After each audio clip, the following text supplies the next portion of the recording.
मंगलम गौतमवणी मंगलम कुंदकुंदाख्यो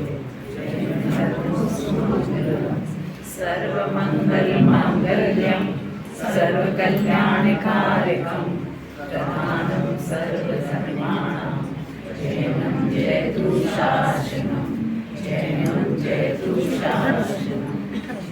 उस साइड खाली छोड़ दो, फिर इस साइड कर दो, फिर प्रॉब्लम होती है ना लोगों का बीच में आने। आज दशलक्षण धर्म का कौन सा दिन है? दूसरा। और इसका नाम है मार्गव धर्म। इसका नाम है मार्गव का मतलब है मृदुता, कोमलता, पोलाइटनेस। कल था क्षमा। क्षमा कौन मांगता है? क्षमा कौन मांगता है? जो अपनी ईगो को खत्म कर देता है। और क्षमा कौन देता है? वो भी अपनी ईगो को खत्म कर देता है। जब हमारी ईगो क्लैश होती है तभी हम लोग क्या होता है, अहंकार हमारे अंदर, मिथ्या दंभ, झूठी अकड़, शान, ये सब हमारे अंदर भर जाते हैं। लेकिन जब हमारे अंदर पोलाइटनेस आ जाती है तो हमारे अंदर सब कुछ होते हुए भी हम लोग बहुत विनम्र हो जाते हैं। लोग क्या कहते हैं कि अधजल गगरी छलकत जाए, भरी हुई गगरी की आवाज़ ही अलग होती है। कि हमने सुना है ना। अब 8 प्रकार का होता है। मैं छोटी छोटी चीज़ें इसलिए बताती हूँ कि आप लोगों के प्रश्न मंच होते हैं या कहीं बैठते हैं तो आपको लगे कि मगरपट्टा से आए हैं। तो हमारे गुरुजी हमसे हमेशा पूछते हैं मगरपट्टा में स्वाध्याय चलता है? मतलब यथासंभव चलता है। और मुझे खुशी जब होती है जब हमारे गुरुजी के पास जाके यहाँ सारे बच्चे अभी गए हुए ना, सभी लोग जो है जाके कहते हैं कि हम मगरपट्टा में हैं, हम वहाँ अभिषेक भी करते हैं, हम वहाँ विधान भी करते हैं, हम पूजा भी करते हैं। तो मगरपट्टा की एक ऐसी विशेषता है कि हमारा चैत्यालय छोटे होते हुए भी इंटरनेशनल लेवल पर अपनी पहचान रखता है। तो कितने प्रकार का मद होता है? 8 प्रकार का। हमको लगता नहीं है कि ये हमारे अहंकार की चीज़ें हैं, लेकिन ये हमारी अहंकार की चीज़ें बन जाती हैं। कौन कौन सी? ज्ञान। हमको बहुत ज्ञान हो गया तो हम क्या करते हैं, जो कोई अरे तुम्हें क्या पता, तुम्हें कुछ पता ही नहीं है, अरे मेरे पास इतनी डिग्री है, तुमको कुछ आता ही नहीं है। और जिसके पास डिग्री थी भले ही उसको ज़्यादा आता है वो, लेकिन वो ये रियलाइज़ करने के लिए मेरे पास बहुत डिग्री है, हर समय चाहेगा कि मेरी बात ऊँची रहे, मेरी बात को सब माने। जाति का मत, जाति मत मतलब मेरे मामा इतने बड़े सेठ हैं, मेरे मामा मेरी माँ इतनी बड़ी है, तो इस तरह का भी हम मत करते हैं। मेरे मामा इतनी बड़ी पोस्ट पे हैं तो उसको जाति कहते हैं। माँ के पक्ष को क्या कहते हैं? जाति। और पिता के पक्ष को कहते हैं कुल। पिता में हुआ मेरे दादाजी ऐसे थे, मेरे दादाजी ऐसे थे, मेरे परदादाजी ऐसे थे, ये सब। और रूप का मत, जिसके अंदर थोड़ा सा रूप होगा वो तो किसी को कुछ समझता ही नहीं है। वो तो हर समय से मेरे पास जो बैठा वो मुझे ब्लैक ना कर दे, उसका छूना ही कहीं मुझे गंदा ना कर दे, उसके अंदर तो इतना अभिमान आ जाता है। मेरा शरीर ऐसा है, मैं इतना बलिष्ठ हूँ, मेरे अंदर इतनी रिद्धियाँ हैं, मैं इतनी तपस्या करता हूँ। ये सारी चीज़ें क्या हैं? ये मद की कारण है। 2-3 उपवास कर क्या लिए, अगर जरा से किसी ने भी कहा तो बस आंखें तिरछी हो जाती हैं। जरा तपस्या का चेहरा, जो झूठे तपस्वी हैं, जिनको तपस्या का ज्ञान नहीं, जरा उनको घर में देखना, उनका आतंक। तो ये और मैं इस समय अभी बैठ के आपको क्या करा रही हूँ, आपको परम तपस्वी बनाऊंगी। आपको कैसा तपस्वी बनाऊंगी? परम, जिससे बड़ा कोई तपस्या नहीं होती, वो अब हम बैठ के यहाँ तपस्वी बनेंगे। देखो सबसे बड़ा तप बताया है स्वाध्याय। सबसे बड़ा तप कौन सा बताया है? स्वाध्याय परम तपा। सबसे बड़ा तप है। ये सारी तपस्याएं जितनी भी हम करते हैं बिना स्वाध्याय के अधूरी हैं। इन तपस्याओं का कोई अर्थ नहीं है यदि हमें स्वाध्याय करना नहीं आया। स्वाध्याय मीन्स ये भी है, स्वाध्याय के अंदर मेरा प्रवचन भी आता है। तो अभी हम प्रवचन करेंगे। देखो प्रवचन करना स्वाध्याय का एक अंग है, लेकिन ये परम तप क्यों कहा गया है इसको थोड़ा सा समझने की ज़रूरत है। और देखो थोड़ा सा बैठने से ही कितना बड़ा लाभ मिलता है।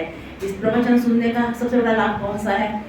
जैसे अभी बताया, हमारी प्रीति ने, कि मुझे तो सबसे बड़ा लगा मेरी लाइफ में चेंज आ गया, मुझे समूह शरण का वैज्ञानिक पक्ष पता चल गया। एक छोटा सा बताऊं समूह शरण का, अभी जूम मीटिंग होगी, जूम मीटिंग पे आप क्या देख लेते हो, कितने पार्टिसिपेंट्स हैं, देखते हो ना, जूम भी क्लियर हो जाता है कितने पार्टिसिपेंट्स हैं, और समूह शरण में भी क्लियर हो जाता है कितने पार्टिसिपेंट्स हैं। समूह शरण में पता 3 लाख मनुष्य, 3 लाख श्रावक, 1 लाख श्रावक, 3 लाख श्राविकाएं, इतने मुनि, इतने वो इतना हाईफाई जूम मीटिंग है, इतनी हाईफाई जूम मीटिंग है। इसमें तो टोटल जितने भी पार्टिसिपेंट्स हैं उन्हें ये नहीं पता चलता मेल फीमेल कितने हैं, इसमें ये नहीं पता चलता है कि मेल फीमेल कितने हैं, बस पता चलता है कि पार्टिसिपेंट्स कितने हैं। लेकिन हमारे समोशन आज मैं उसका एक और दूसरा आपको पहलू बता रही हूँ, क्योंकि जूम मीटिंग इन दिनों कोरोना में बहुत हुई और सब मेरे से कहते हैं कि जूम मीटिंग हुई, ये भी कुछ साइंटिफिक है क्या? जैन धर्म से कितने लोगों ने मेरे से पूछा, मैंने कहा ये तो एक समूह शरण की रीढ़ की हड्डी ही बन गई है। लोग हमसे कहते हैं कैसे पता चलता है, कौन काउंटिंग करता है वहाँ बैठ के कि कितने लोग इस समय समूह शरण में हैं, तो जूम पे कौन काउंटिंग करता है? अंदर जो प्रोग्रामिंग है, जो सॉफ्टवेयर है, वही तो करता है काउंटिंग, जो सिस्टम है वही तो करता है। तो वहाँ भी ऐसा सिस्टम है, वो ये भी काउंटिंग करता है मेल कितने हैं, वो ये भी काउंटिंग करता है फीमेल कितने हैं, वो ये भी काउंटिंग करता है एनिमल कितने हैं, वो ये भी काउंटिंग करता है कि देव कितने हैं, देवियाँ कितनी हैं। उसका क्लासिफिकेशन इतना जबरदस्त है, इतने आई कार्ड है वहाँ, उस आई कार्ड से पता चल जाता है कि वहाँ एंट्री किसकी हो रही है। तो कितना जबरदस्त, कितनी वो हाई फाई हमारी, कितनी हाई टेक्निक वो जो हमारे समूह शरण में लगी हुई है। तो ये सोचने की बात है कि जैन धर्म जैसे जैसे विज्ञान की चीज़ें आ रही हैं, पता चल रहा है जैन धर्म क्या है, वरना तो पता ही ना चलता। जूम मीटिंग से कभी तुमने रिलेट किया समूह शरण को? मैं बैठे हुए कर रही थी, मैंने महाराज जी को भी बताया, मैंने महाराज जी से भी बात करी, तो महाराज जी कहते बात तो सही है, जूम मीटिंग में जूम ही है, वो भी हमारा जूम कर दो उसको। अब मैं बताऊँगी आपको हम तपस्या कैसे करा रहे हैं। देखो कल आपको याद हुआ ना, हमने त्रिवेणी क्षेत्र का सोने गए थे, आंटी जी मुझे तो भूल गया अच्छी तरह, मुझे तो भूल गया, मैं नहीं भूलूंगी त्रिवेणी क्षेत्र का भाव। अब याद करो, हम श्रावक हैं, हम कौन हैं? श्रावक। श्रावक किसको कहते हैं? जिसके अंदर सबसे ज़्यादा सुनने की शक्ति होती है, सबसे ज़्यादा सुनने की शक्ति, सब सुनने। आजकल सबसे बड़ी कमी सुनने की है, कोई मेरी बात ही नहीं सुनना चाहता, सुनने के लिए, सुनाने के लिए सब परेशान है। सुनना ही एक परेशानी होगी, बच्चे नहीं सुनते, बड़े नहीं सुनते, घर के नहीं सुनते, कोई सुनता नहीं, किसी की भी सुनता कोई, सुनना ही खत्म हो गया। इसलिए हमारा श्रावकत्व भी खत्म हो गया और सुनाने के लिए हम सब तैयार हैं, कोई हमारे सुन ले भाई। तो श्रावक कौन होता है? जिसके अंदर सुनने का गुण है। अब देखो आप सब बैठे हो, क्या हो सब? श्रावक होता सब, सारे श्रावक है, सुन रहे कितने आराम से, किसी को कोई आकुलता नहीं। अब 6 चीज़ें श्रावक की डेली के जो हमारी ड्यूटीज़ हैं, वो देखो यहाँ बैठे बैठे आपकी पालन हो रही है। यहाँ 10 दिन के लिए यहाँ बैठना अपार पुण्य अर्जित करना है। ये नहीं मेरा प्रवचन है, किसी की भी कहीं भी कोई साधना है, कहीं बैठने का अवसर मिल रहा है, किसी शिविर के माध्यम से, कुछ सुनने के माध्यम से, टीवी के माध्यम से, मोबाइल के माध्यम से, या जो भी किसी के भी माध्यम से, वो सुनो, क्योंकि ये इतने पवित्र दिन होते हैं भाद्रपद मास के। आज हमारे देश में हज़ारों संत हैं, श्वेतांबर दिगंबर में हजारों संत हैं और संख्या करोड़ों की है। 1% भी हम लोग नहीं बैठते, लेकिन उनकी तपस्या और साधना करोड़ों पर भारी पड़ती है। एक 10 दिन के उपवास, 100 दिन के उपवास, 300 दिन के उपवास, सब उपवास, इतने उपवास करके इतना परिसर, और अब ये सारी ऊर्जा किसके लिए होती है? आत्म कल्याण के लिए। और उनके पास कौन आते हैं? जैन आते हैं। तो सारी शक्ति किसको मिलती है? जैन श्रावकों को मिलती है।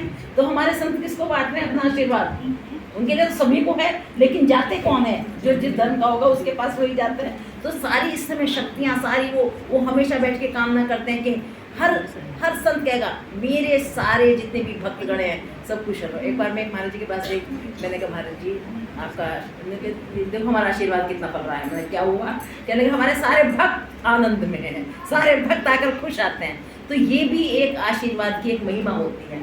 तो अब यहाँ क्या है? सबसे पहला है देव पूजा। देव पूजा, गुरु उपासना, स्वाध्याय, संयम, तप, त्याग, ये हमारे 6 आवश्यक हैं। अब यहाँ बैठ के आपके सारे के सारे हो हैं, सारे 6 के 6 कि भगवान की पूजा। पूजा किसको कहते हैं? पूजा किसको कहते हैं? पूज्य के गुणों का स्मरण करना।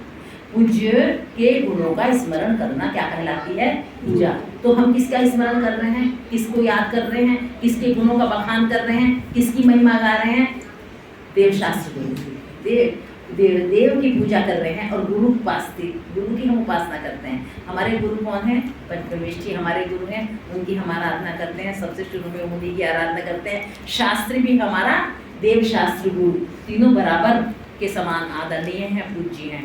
देव पूजा गुरु उपास्य। स्वाध्याय हम शास्त्र पढ़ने को स्वाध्याय कहते हैं। शास्त्र पढ़ना स्वाध्याय है ये कहते हैं, लेकिन अपना अध्ययन करना स्व अध्याय, अपना अध्ययन करना, कुछ देर बैठ के सोचना मैं कौन हूँ, मैं क्या हूँ, मैं क्या कर सकता हूँ, मैं इस समय क्या कर रहा हूँ, मुझे क्या करना चाहिए, क्या मैं ये सब कुछ कर सकता हूँ, क्या जो कुछ कर रहा हूँ सही है, ये सोचना स्वाध्याय है। और जहाँ से जिस भी माध्यम से जिस भी प्रकार से ये व्यवस्था बने कि कुछ देर के लिए बैठ के हम आत्मचिंतन करें, वो स्वाध्याय है। अब इस समय बैठोगे, मैं कहूँगी ऐसा है, तो आप सोचेंगे ना, सोचेंगे हाँ भाई ये गलती तो हम कर रहे हैं, ये सब कुछ कर रहे हैं, तो उसमें क्या हुआ, हम अपनी तरफ लौट के आते हैं। अपनी तरफ लौट के आना क्या है?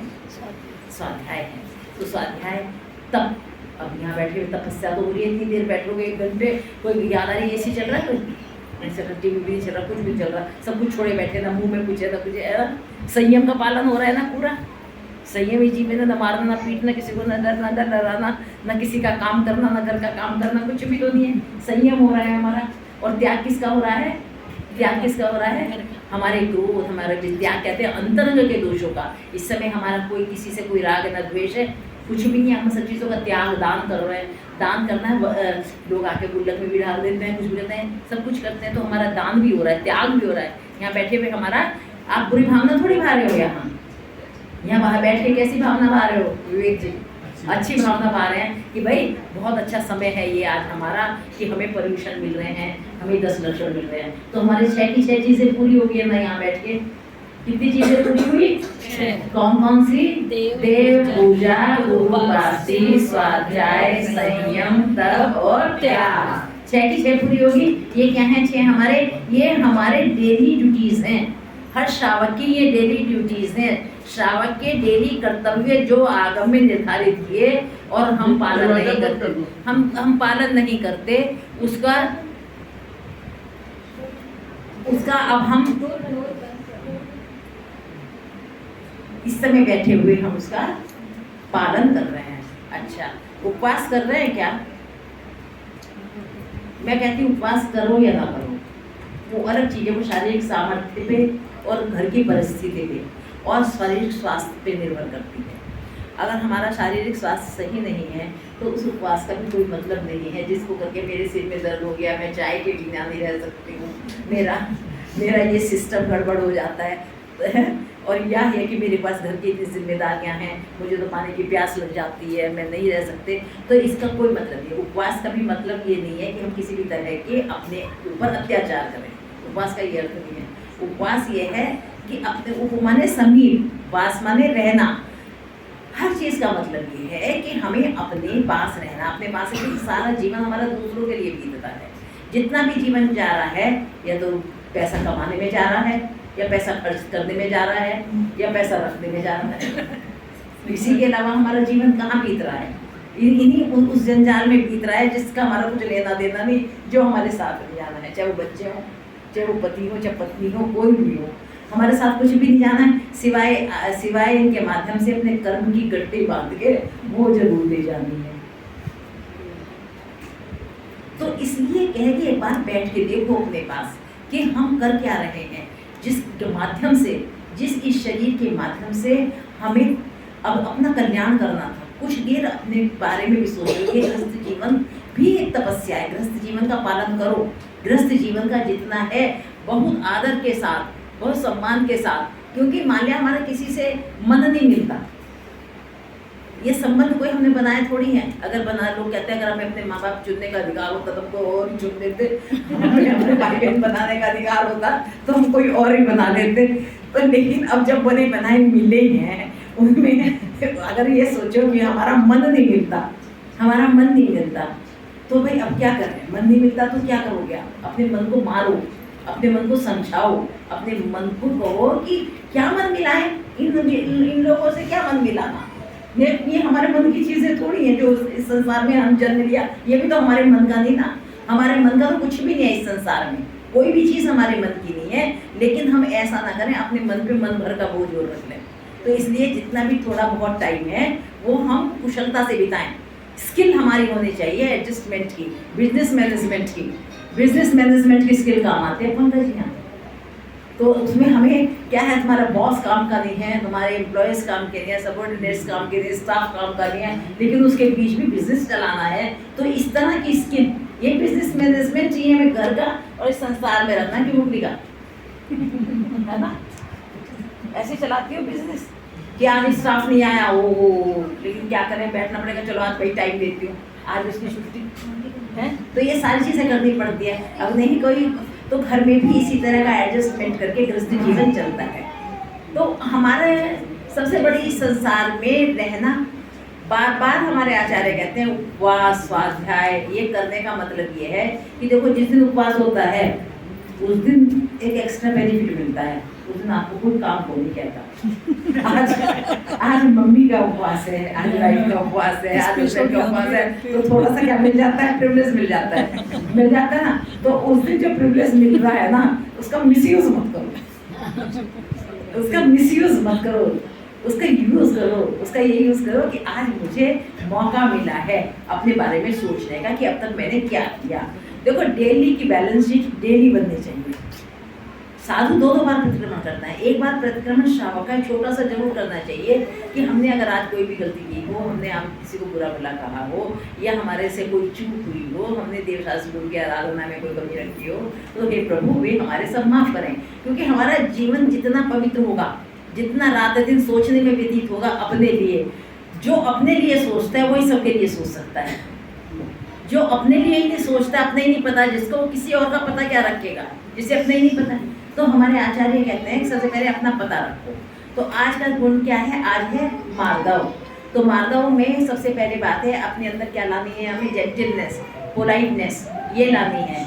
और अब उपवास कौन सा करना है आजकल आपको, एक उपवास मैं दे रही हूँ आपको, वो है डिजिटल उपवास। वो है डिजिटल उपवास कि गैजेट्स का कम से कम प्रयोग करना, गैजेट्स का कम से कम प्रयोग करना और मैसेज कम से कम देखना। मैसेज देखने का नियम रखो कि हम एक आश ना करेंगे, फोन एक बार देखेंगे, फोन 2 बार देखेंगे।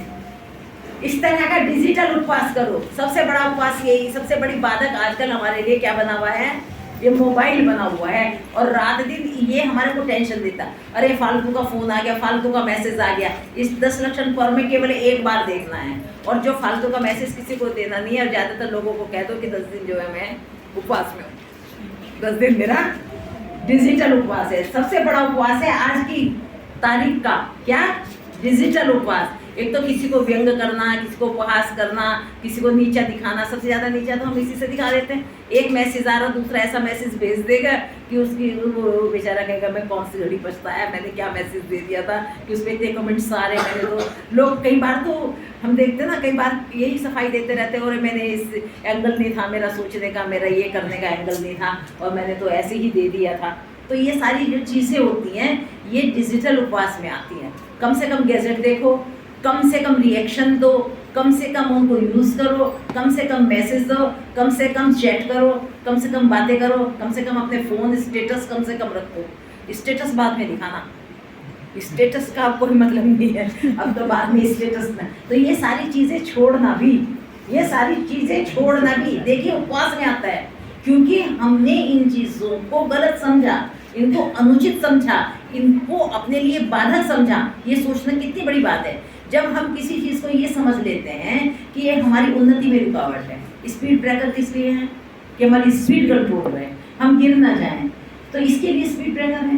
तो ये स्पीड ब्रेकर हैं, इन पर रुक के सोचो। अगर हम रुक के सोच रहे हैं कि इस मोबाइल का हमें फ़ायदा क्या है, इसमें जो अनमीनिंगली इतनी चीज़ें होती हैं उनको अगर आज हम अवॉइड कर देंगे तो ये कितनी बड़ी बात है। हमने छोटी छोटी चीज़ों से ही अपने को संभालना है। बड़ी चीज़ें कोई गलत नहीं करते। जहाँ हम लोग गलती करते हैं, जहाँ अनुचित करते हैं, जहाँ हम फिसलते हैं, वो सब छोटी छोटी चीज़ें होती हैं। बड़ी चीज़ों में तो सावधानी रहते हैं। अगर आप कहीं जाएँ वाटरफॉल पे, वहाँ तो सावधानी रखेंगे, लेकिन एक छोटे से पानी पे पैर फिसल जाता है, घर में बाथरूम में फिसल के हड्डियाँ टूटती हैं, वाटरफॉल पे किसी की हड्डियाँ नहीं टूटती जल्दी से। हम छोटी छोटी चीज़ों को इग्नोर करते हैं। छोटी छोटी चीज़ें और छोटी छोटी चीज़ें हमारे लिए सबसे बड़ी बाधक बनती हैं। तो घर में अगर आज हमने कहा कि हम किसी को जवाब नहीं देंगे, किसी को उत्तर नहीं देंगे, अवॉइड करेंगे, तो ये समझ लेना कितनी बड़ी कर्मों की निर्जरा की है आपने, कितनी बड़े कर्मों की निर्जरा की है कि हमने अपने शांति के गुण को, हमने अपनी क्षमा के गुण को, हमने अपनी सहिष्णुता को, जो ये अच्छे गुण हैं, इनको हमने अपने अंदर विकसित किया है। हमारे सबसे बड़ी कमी क्या है? हमने अपने दुर्गुण दिखाने शुरू कर दिया। आजकल हमने अपनी अच्छाइयाँ दिखानी बंद कर दी हैं, क्योंकि अच्छाइयाँ दिखाने के लिए हमें एक वातावरण चाहिए, और आजकल अंदर घुटन ज़्यादा होगी, अच्छाइयाँ कम होगी। जब हम अच्छाइयाँ दिखानी शुरू करेंगे तो ऐसा नहीं उनको देखने वाले नहीं हैं, बल्कि उन पर विश्वास करने वाले नहीं हैं। अगर आप ये कहेंगे मैं किसी से प्यार बोलूँ, तो 4 बार वो इधर उधर झाँक के कहेंगे कोई स्वार्थ तो नहीं है, कल को कोई मतलब तो नहीं निकालना है, कुछ लेना तो नहीं है। तो ये जो चीज़ें हमारे अंदर उत्पन्न होगी, इससे हमने अपनी अच्छाइयाँ दिखानी भी बंद कर दी। उतना ही बात करते हैं जितनी ज़रूरत है। तो अब अच्छाइयाँ कहाँ दिखानी पड़ेंगी? अकेले में बैठ के। अच्छाइयाँ कहाँ दिखानी पड़ेंगी? अकेले में बैठ के। और बुराइयाँ कहाँ दूर करनी पड़ेंगी? अकेले में बैठ के। पहले तो तुम बच्चों को एक थप्पड़ भी लगा देते हैं, आजकल बच्चों तक को भी एक थप्पड़ नहीं लगा सकते है।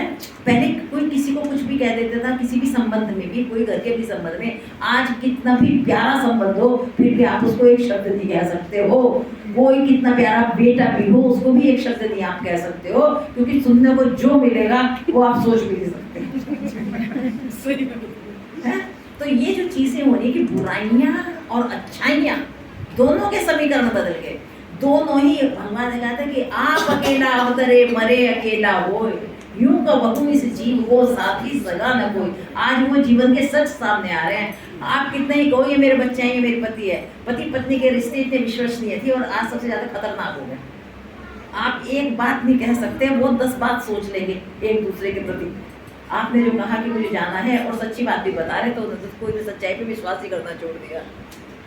ये ढूंढते हैं कि इसमें कोई पीछे इसकी क्या है। तो हमारे आपस के रिश्तों के संबंधों के सबसे पहले विश्वसनीयता खत्म होगी, संबंधों की ऊष्मा खत्म होगी, संबंधों की गर्माहट खत्म होगी, नैतिकता खत्म होगी, और हमारा आपस का जो आत्मीयता थी हमारे अंदर एक दूसरे के साथ रहकर बढ़ने और बढ़ाने का जो था, उसमें भी हमारी दूरी बन गई है। छोटे से छोटे बच्चे, इसीलिए तो एक बच्चा भी आज भारी हो रहा है। छोटे से छोटे बच्चे के साथ भी हमारे संबंध कैसे हैं, उससे भी हम अपेक्षा करते हैं। मातृत्व में भी उससे भी हम अपेक्षा करने लगे। अरे तूने ये नहीं करके रखा, तूने ये नहीं करा, या मैंने तुझे खाना दिया था तो तूने मेरा ये काम नहीं किया। आपस में सारी चीज़ें दाव पेच की हो गई हैं। तो इसलिए जो है इस समय, जब समय बदलता है, आचार्यों ने कहा था ये समय बिगड़ने वाला है। आचार्यों ने कहा था कि सबसे ज़्यादा खतरनाक समय ये है और सबसे अच्छा समय उद्धार का ये है, क्योंकि ये जीवन हमें मिला, आगे मिले ना मिले इसकी क्या गारंटी है। और जीवन तो क्षीण होता जा रहा है, एक बार मिला है हमें, आगे का जीवन जो है, अब जैसा आज वातावरण बदल गया, पहले दोस्ती होती है, एक दूसरे के लिए जान कुर्बान होती है, और आज एक दोस्त दूसरे की जान ले ले तब भी लोग क्या कह देंगे, भाई क्या करें, जमाना ऐसा आ गया, जमाना ही कलयुग का आ गया। फर्क पड़ गया, ना दोस्ती रही, ना संबंध रहे, ना कुछ रहे, और आगे का इससे भी खराब आने वाला है। आगे का तो और भी भयानक, कभी 18,500 साल आने वाले हैं। उस समय तो इतनी क्रूरता और इसके बाद तो इतनी दुष्टता आने वाली है कि कोई किसी का होगा भी नहीं, नरक किनार के जीवन आने वाला है। और धीरे धीरे आप देखो 100 साल में कितनी गिरावट आ गई है, 50 साल के संबंधों में देखो कितनी गिरावट आ गई है, और रोजाना कितनी गिरावट आ रही है। रोजाना एक नई से नई चीज़ पैदा हो रही है। रोजाना अभी वीर सागर महाराज जी ने कितने प्रवचन दिए हैं, कितना अब ये हमारी जो मैरिज लाइफ, जो एक पवित्र संबंध था, वो कितना अपवित्र हो गया। उसके अंदर क्या क्या चीज़ें पैदा हो गई है, क्या क्या बुराइयां आ गई हैं, किस किस तरह का उसका रूप बदल गया है, कौन सी उसकी मान मर्यादाएं खत्म हो गई हैं, कहाँ कहाँ हमारे बच्चे जा रहे हैं, कैसे हमारे बच्चों का रूप बदल गया है, कैसे आजकल, पहले तो युवक और युवतियाँ ही मैरिड ही बिगड़ते थे, आज तो मैरिड भी बिगड़ रहे हैं। सबसे बड़ी समस्या हुई मैरिज करने के बाद ये विश्वास था कि अब ये दोनों भटकने वाले नहीं कहीं इसीलिए मैरिज होती थी। लेकिन सबसे ज़्यादा मैरिड कपल सबसे अधिक भटक रहे। उन्होंने अपनी इंजॉय की अपनी और अनेक अनेक रास्ते उन्होंने ढूंढ लिए। लोग तो जो है वो सुन के सोचते हैं कि अरे भाई ये हो क्या रहा। जिस चीज़ में विश्वास का चीज़ थी और बना दिया था एक बंधन, उस बंधन की तो बखियाँ ही उधड़ गई। अब वो बंधन रहा कहाँ, कहीं भी नहीं रहा। तो ये जो चीज़ें चल रही हैं, मान मर्यादा का हनन जो चल रहा है, इसमें आचार्य कहते हैं कि ये एक ऐसा काल आया है जो हुंडा सर्पणी काल है। इस काल में संभलना है। ये 10 दिन जो आपको मिले हैं, ये समझिए ये 10 दिन, क्योंकि इस समय भावना हमारी बन जाती है। इस समय हमें लगता है 10 लक्षण पर्व है, ये हमारे धार्मिक परिवार जो यहाँ बैठे हैं वो निश्चित रूप से भव्य हैं कि उनके अंदर ये संस्कार है कि 10 लक्षण धर्म में हमें अपने धर्म के रूप को जीवित रखना है, हमें अपने को सुधारना है। और जब हम यहाँ बैठे और इतनी हमारी भावना बन गई तो इतना स्टॉक इकट्ठा कर लो कि शेयर अपना बहुत ऊंचा जाने वाला है। तो जल्दी से जल्दी इसको, हमने अब तक कम में बेचा, अब ज़्यादा में इसको बेचना है। शेयर मार्केट बहुत अप है, तो जितना ज़्यादा से ज़्यादा स्टॉक कलेक्शन करना है वो सब कर लो, क्योंकि 10 दिन का इकट्ठा किया हुआ पूरे साल चलना है। कब कौन सा कर्म उदय में आ जाए। और देखो साइकोलॉजी और साइंस देखो इसकी कि यहाँ हम बैठे हुए हैं, कर्म का सिद्धांत है, न जाने इस समय हमारा कौन सा कर्म उदय होने वाला था, लेकिन यहाँ बैठने से, धर्म की चर्चा करने से उस कर्म की शक्ति ऐसे कम हो जाती है जैसे बारिश में छाता लगाना। अब वो आएगा, आ रहा होगा, लेकिन किस रूप में निकल जाएगा ये पता नहीं चलता। कहाँ उसके जब पानी के प्रवाह में हमने बांध लगा दिया तो वो कहीं ना कहीं अपना रास्ता दूसरा बदल देगा, हमको तंग नहीं करेगा। तो हमारे यहाँ जब बैठने से करने से हमने अपने कर्मों के, और दूसरे जो इस समय बंधने दे कर्म, घर बैठे क्या पता लड़ते आप, मुझे तो डर यही रहता है कि आज घरों में संग्राम मचे रहे। सबसे ज्यादा अनसेफ घर हो गए, बाहर तो लड़ाई खत्म होगी, बाहर लेकिन घर कहाँ हो रहे सारे, और लड़ाई, और सबसे ज्यादा सजावट घरों की हो रही है, और सबसे ज्यादा अशांति घरों में हो रही है। तो ये जो घरों में इस समय कहाँ बैठ के हमारा कौन सा कर्म बदलने वाला था। देखो इस गणित को बैठो, यहाँ जितनी ज़्यादा देर बैठे होगे, मेरे को तो सिर्फ 20-30 मिनट बैठाना है, लेकिन ये 20-30 मिनट, 1 मिनट भी जीवन को बदल देता है। अंतर मुहूर्त में केवल ज्ञान हो जाता है। ये 20-30 मिनट का गणित आपको न जाने कितने लाखों भवों के और आगे आने वाले लाखों भव के कर्म बंधन को रोकने और काटने में समर्थ है। हम 10 मिनट भी बैठ के अगर जाप करते हैं तो हमारे आने वाला जो कर्म है, इस समय न जाने बच्चा ही कोई शिकायत लेके आ जाता, तुम्हें डिमांड कर देता कि ये बना के दो या कर वो, सबसे छूटे हुए होना, तो और उस समय कितना टेंशन आपको होता, क्रोध आता, गुस्सा आता, थप्पड़ लगते, ये होता वो होता, पता नहीं क्या क्या हो सकता था। और भी न जाने कोई मैसेज, ये 100 बातें होती हैं, निकल के देखना जरा क्या क्या बाधाएं हमारे लिए स्वागत करने के लिए तैयार खड़ी हुई हैं। तो ये सारी रुकावट इतनी देर के लिए हो रही है, ये हमारा पुण्य कर्म है कि हमने अपने कर्मों को रोक दिया है और उनके जाने का एक सीधा साधा रास्ता हमने बना दिया है। तो इसलिए प्रवचन सुनना है और हमें अपने कर्तव्यों का पालन करना है। अब हमारा टाइम हो रहा है, इसलिए मैंने आपसे कहा था कि मैं आपको जैन धर्म की शब्दावली सिखाऊंगी। कल मैंने आपको बताया था अनुयोग में हमें रिपीट इसलिए करा रही हूँ क्योंकि जरा याद रखना, थोड़ा टाइम लगता है इन सब में, कि जहाँ आगम के शब्द और अर्थ का सही कंपोजिशन होता है उसको अनुयोग कहते हैं। अनुयोग इसलिए मैंने कहा, सबसे पहले शास्त्र आपके पास आते हैं और शास्त्र में कहते हैं, महाराज जी पूछते हैं प्रथमानुयोग, कर्णानुयोग, चरणानुयोग, द्रव्यानुयोग। कर्णानुयोग के अंदर जिनके अंदर पाप पुण्य का भूगोल का वर्णन है वो सब कर्णानुयोग है। चरणानुयोग जिसमें श्रावक और साधुओं की आचार संहिता है, जैसे रतन श्रावकाचार, और हमारे द्रव्यानुयोग जिनमें जीव द्रव्य आदियों का वर्णन है, जैसे हमारे षटखंडागम। प्रथमानुयोग जिनमें पुराणों का चरित्र का वर्णन है। क्योंकि इतना बड़ा आगम था तो उसका जो सिलेबस डिज़ाइन किया गया है उसका नाम क्या है, अनुयोग। आज हमारा धर्म क्या है, बहुत एक शब्द है जो आप सब लोगों ने बहुत सुना हुआ है, अनेकांत और स्याद्वाद। अनेकांत सुना ना, हमारा धर्म कैसा है, अनेकांत, और हमारा धर्म कहते हैं अनेकांत और स्याद्वाद। तो ये अनेकांत और स्याद्वाद क्या है, ये आपको बताने में लोगों को, ये हमारा मौलिक जो हमारे जो टेक्निकल जो ये जो डिफिनेशंस हैं ये आपको कहीं नहीं मिलेगी, बल्कि पूरा विश्व जैन धर्म को इसलिए आदर देता है कि जैन धर्म अनेकांतात्मक धर्म है। अदंगा मल्टी फेस्ड। जैसे वहाँ कहते हैं कि हम आधी लड़ाई किस लिए है कि हम लोग ये कहते हैं कि जो मैंने कहा वही सही है। आधी लड़ाई किस लिए है कि हम जो कहते हैं, ये मेरे पास ये जिनवाणी रखी है, मैं ये कहूँगी कि ये जिनवाणी ही सबसे अच्छी है, ये जिनवाणी बिल्कुल ठीक इसका प्रपोर्शन है, ये जिनवाणी ठीक है। तो हमारा आगम क्या कहता है, नहीं, इसके बहुत पक्ष हैं। ये जिनवाणी एक बड़े शास्त्र की अपेक्षा छोटी है, ये एक छोटे गुटके की अपेक्षा बड़ी है, ये जो है पेजों की अपेक्षा हज़ार पेजों की अपेक्षा कम है, ये और छोटे पेजों की अपेक्षा ये बड़ी है। तो इस तरह से कितने फेज हो गए, कई फेज हो गए। तो इसको क्या कहते हैं, अनेकांत, जिसके अनेक फेज हो। ये जिनवाणी है, ये शास्त्र नहीं है, ये भी कहोगे ना, ये द्रव्यान योग नहीं है, ये चरणान योग नहीं है, ये करणान योग नहीं है, ऐसा भी तो कहोगे। तो ये सारी चीज़ें एक जिनवाणी से जुड़ी हुई हैं। इसलिए जैसे मैं बैठी हूँ, आप कहेंगे वहाँ एक लेडी बैठी थी, तो क्या कहोगे, वो लेडी अजैन नहीं थी, वो जैन थी। वो लेडी क्या थी, मैरिड थी। वो लेडी मम्मी भी लग रही थी, वो और आंटी भी थी, वो दादी भी थी। तो क्या है, मेरे यहाँ बैठने से मेरे कितनी चीज़ें आ गई आपके सामने, है ना। वो फीमेल थी या तो बहुत सारी चीज़ें आपके सामने आ गई। तो हर चीज़ का कोई भी छोटी से छोटी चीज़ ले लो, ये है कि ये रखा था, एक कपड़ा वहाँ रखा था, वो लत्तों सिल्क की रहा था, वो कॉटन नहीं था, उस पर एम्ब्रॉयडरी थी और मोती नहीं थे, वो चांदी की नहीं थी, वो सोने। तो ये इतने सारी चीज़ें इसके साथ जुड़ जाती हैं। तो आचार्य कहते हैं कि किसी भी चीज़ को ये नहीं कहो, एक एंगल से मत देखो। कोई आदमी कह रहा है, आप उसने कहा बैठ जाओ, आपको मुझे बैठा रहे, अरे इसलिए कहा बैठ जाओ, खड़े खड़े थक जाओगे, इसलिए कहा कि अभी बहुत देर प्रोग्राम चलना है। तो बहुत सारी चीज़ें किसी भी एंगल से सोचनी चाहिए और किसी को भी एक एकदम जवाब नहीं दे देना चाहिए।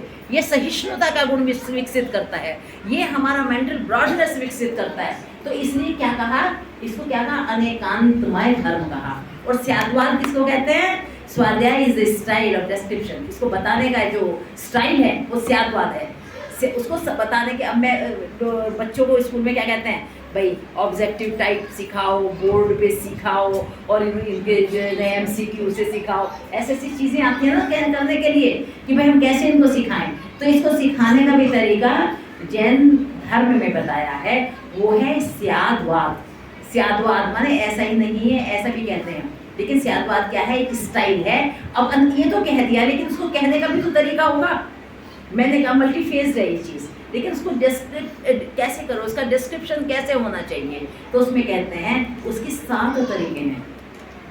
कितने तरीके हैं स्याद्वाद के? 7। तो इसलिए हमारे इसको वाणी को क्या कहते हैं, सप्तभंगी। क्या कहते हैं? सप्तभंगी। याद रखना, क्या कहते हैं? सप्तभंगी। तो स्याद्वाद जैसे ये है, जिनवाणी है, जिनवाणी नहीं है, जिनवाणी है भी नहीं भी, नहीं भी है और है भी, है नहीं नहीं, करके 7 चीज़ जो है, 7 इसके अंदर जो फेज है उसके अकॉर्डिंग हम किसी भी चीज़ को देखते हैं। तो आज आपने क्या पढ़ा, अनेकांत और स्याद्वाद। कल पढ़ा था अनुयोग। तो धीरे धीरे हम 1-2 टेक्निकल समझाते चलेंगे, जिससे जैन धर्म का भी थोड़ा सा ज्ञान होता चलेगा। इसलिए शास्त्र पढ़ने में भी आसान, शास्त्र पढ़ने में भी आपको आसानी होगी और समझने में जब भी ये शब्द आपके सामने आएंगे। अब एक शब्द है उदीर्णा, अभी मैं कह रही थी आपके कर्मों की निर्जरा होगी। अब उदीर्णा शब्द आया तो आपको तो समझ ही नहीं आएगा उदीर्णा क्या है। उदीर्णा कर्मों का झरना, कर्मों का गिरना, मेरे कर्मों की उदीर्णा हो रही है। ये शब्द आपको कहाँ मिलेंगे, सिर्फ जैन आगम में मिलेंगे और कहीं नहीं मिलेंगे। तो उदीर्णा में कर्मों की उदीर्णा करनी है, उदीर्णा मैंने समाप्ति, खत्म करना है, उदीर्णा हो रही है। तो आज का इतना ही।